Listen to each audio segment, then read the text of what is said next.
Today we're exposing a real talk issue that's more common than you'd believe. Guys feeling that loneliness vibe. Crazy, right? Even in this hyper-connected world, loneliness can creep in and mess with you. Fact is, society's got these expectations and stereotypes pushing guys to keep their feelings on the low. It's like there's this unspoken rule that men gotta be all tough, unshaken by the storm. But real talk, even rocks wear down eventually. You feel me? Loneliness ain't just about flying solo. It's that vibe of being out of sync, distant. It's about time we shine a light on this issue. We should be able to open up about our feelings without worrying about being labelled less manly. Real talk. Before we get into it though, you all please do us a favour. Smack the dog shit out of that like and subscribe button. It's quick and helps us out more than you'll ever know. So check it. You're in a room full of people, yet you feel utterly alone. It's as if you're trapped in a bubble of silence, unable to reach out, to connect, or to feel seen or heard. This is the reality for many dudes today, a silent struggle that often goes unnoticed and unaddressed. It's a void filled with loneliness and isolation. That silence was uncomfortable, wasn't it? That's how loneliness feels. So why are dudes feeling so isolated in our hyper-connected world? That's the million-dollar question, isn't it? Let's dive into it. You see, society has these unspoken rules, right? Men are expected to be tough, to be strong, to be, well, men. But here's the kicker. These expectations can often translate into men feeling like they can't express their emotions openly. And as you can imagine, that's not exactly a recipe for connection. It's like trying to bake a cake without any flour.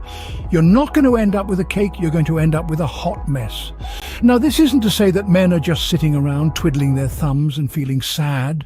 Far from it. Men are busy, they're working, they're hustling. But here's the thing, being busy isn't the same as being connected. It's like having 1,000 Facebook friends and still feeling like you've got no one to turn to. And then there's the whole vulnerability thing. Men are often discouraged from showing vulnerability. It's seen as a sign of weakness. But let's get real here. We're all human. We all have moments of doubt, of fear, of sadness. And it's in those moments when we're feeling our most vulnerable that we need connection the most. But here's the good news. Just because society has these expectations, it doesn't mean we have to play along. We can rewrite the rules. We can redefine what it means to be a real man. And guess what? Being a real man doesn't mean you have to be alone. Loneliness isn't just a bad feeling. It has real, tangible effects on our health. You know, it's like that unwanted house guest who overstays their welcome and leaves the place a mess. Let's dive into the grim details, shall we? Loneliness, my friends, can be as damaging to our health as smoking 15 cigarettes a day. Yes, you heard that right. It's like puffing away on a loneliness cigar, and let me tell you, it's not the kind of smoke you want to inhale. Research has shown that loneliness increases the risk of high blood pressure, heart disease, and stroke. It's like your body's throwing a tantrum, screaming out for connection in the only way it knows how. It's not just your physical health that takes a hit either.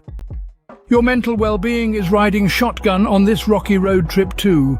Loneliness can lead to depression, anxiety, and increased stress levels. It's like carrying around a heavy backpack full of bricks, except these bricks are made up of all the connections and interactions you're missing out on. And it's not just about feeling sad or anxious. Chronic loneliness can actually alter your brain's structure and function, making it harder to perceive social cues and form healthy relationships. It's like your brain's got its wires crossed, and instead of sending out invites for a social gathering, it's accidentally sending out do not disturb signs. Loneliness can also affect your sleep. It's like having a rowdy all-night party going on in your head, making it difficult to catch those much-needed Z's. So it's clear that loneliness is a serious issue. Now that we've laid out the issue, let's chop it up about some solutions. Imagine this. You're at a bougie dinner party, and instead of the usual chit-chat, you decide to keep it 100 and get genuine. Might sound a bit intimidating, but trust, there's something real to it. All right, so check. First off, let's flip the script on that stereotype that says, dudes can't drop the tough act. Picture Superman, but instead of dodging bullets, he's dodging society's expectations. His real superpower, being real with his emotions. It's like kryptonite against loneliness. Now let's talk about making connections. It's like building a bridge, you know? You wouldn't just toss some sticks and pray for the best. Nah, you gotta plan it, put in the grind, and slowly watch it come to life. Same deal with connections. Takes time, effort, and big one, patience. All right, let's hit up the major one. Fear of being vulnerable. It's like taking on a dragon in a video game, you feel me? Might seem scary at first, but the rewards are huge once you conquer it. So how do you slay this dragon? Start off easy. Drop a bit more about yourself. Your thoughts, your feelings, it's like leveling up in the game of life, your real talk. It's all good to ask for help. Seeking advice ain't a weakness, it's straight up strength. Imagine it like calling in the cavalry when you're staring down that pole. Don't make you any less of a hero, shit, actually. It makes you a smart one. So fellas, it's time to lay down those bridges, take down those dragons, and hit up the cavalry when we need it. Just a reminder, it's cool to lean on others. Don't make you any less of a man, no cap. We'd love to hear what you think down in the comments. As always, my friends, we thank you for watching. Please like, share, and subscribe. We'll see you in the next one.